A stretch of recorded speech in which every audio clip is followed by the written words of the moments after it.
جو اللہ کی ذات پر کامل یقین رکھتے ہیں ان کے لیے معجزے بھی اسی دنیا میں ہوتے ہیں۔ انسان واحد ایسی مخلوق ہے جس کا زہر الفاظ میں ہوتا ہے۔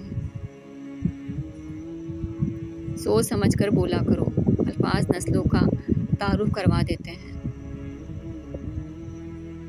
ہر شخص کو آپ راضی نہیں رکھ سکتے، یہ کام چمچے اور منافق لوگ ہی کر سکتے ہیں۔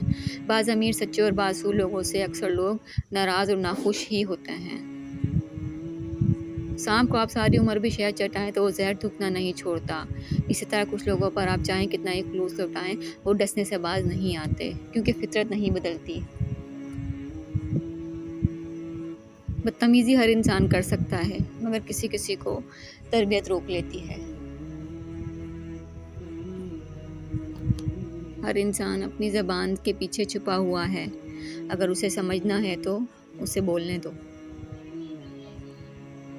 ہم عجب طبیعت کے لوگ ہیں، سیدھی بات کرو تو بدتمیز، خوش اخلاقی سے پیش آؤ تو ڈپلومیٹ، اور اگر کسی سے اختلاف کرو تو بے ادب، اور اگر لحاظ کرو تو منافق۔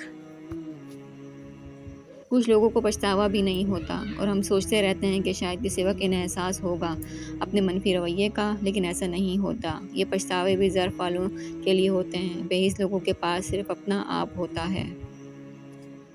معاف کر کے آگے بڑھ جائیں ان سب لوگوں کو جنہوں نے دل دکھایا، تہمت لگائی، برا بھلا کہا، آپ کے لیے غلط بات کہی، آپ کو پریشان کیا۔ یقین جانیں آپ کا رب کچھ نہیں بھولتا، اور جب حساب کرتا ہے تو ناانصافی نہیں کرتا۔